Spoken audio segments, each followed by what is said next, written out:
Hey everyone, Steven here with Prismatic Powders. Deep cleaning your spray gun is often overlooked, but it's a simple process that should be adopted regularly to avoid accidental contamination. So today we're going to show you what it looks like to do some cathartic deep cleaning. Like and subscribe if you find our videos helpful, and please comment below if there's something you want to know more about. We'll try our best to answer your questions, and if it warrants a video, we'll do one.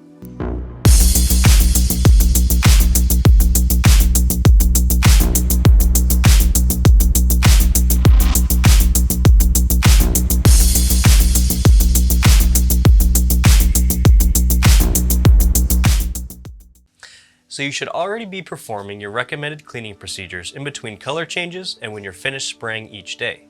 However, over time, powder can become impacted on the internals of the gun and powder pathways, so it's important to adopt a schedule for regular deep cleaning and inspection of your gun. This schedule should be relative to how much spraying you do. This video is more for general information because there are too many variables to cover all scenarios for all gun models. So check with your gun manufacturer first to make sure you're not voiding any warranties and to see if they have a recommended service schedule. So we're completely disconnected from power before we disassembled our gun, so make sure you do so as well. Once you have your gun disassembled enough to inspect the powder pathway, simply remove those pathway components. The powder will come up through the inlet tube, and then it makes a right angle turn at the elbow before exiting through the outlet tube from here. The elbow is a common point of impaction, and any powder that builds up in this pathway could randomly break free and contaminate what comes out of the gun and ruin the job you're working on. So we're starting off with a gun that has been in service for quite a while, and it's been several months since it's had a deep clean and inspection. So we do anticipate some impacted powder on the internals. This gun has had its basic daily cleaning and is already semi-disassembled, so we can take a look at the internals.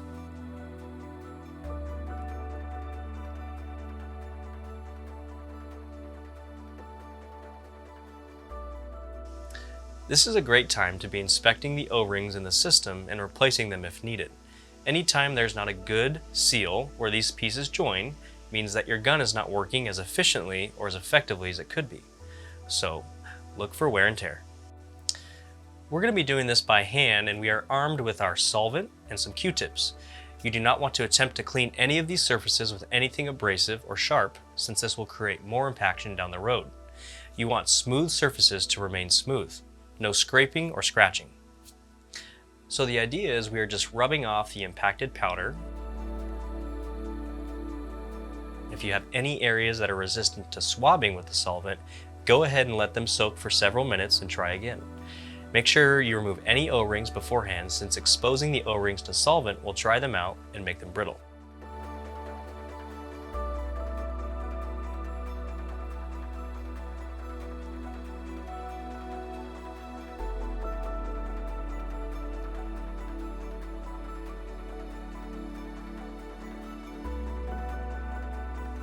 Alright, once you've got all the old impacted powder off, simply reassemble and you're good to go. Pretty simple, but often neglected, and if you periodically clean like this, you'll avoid accidental contamination down the road. I hope this was helpful, and we'll see you next time.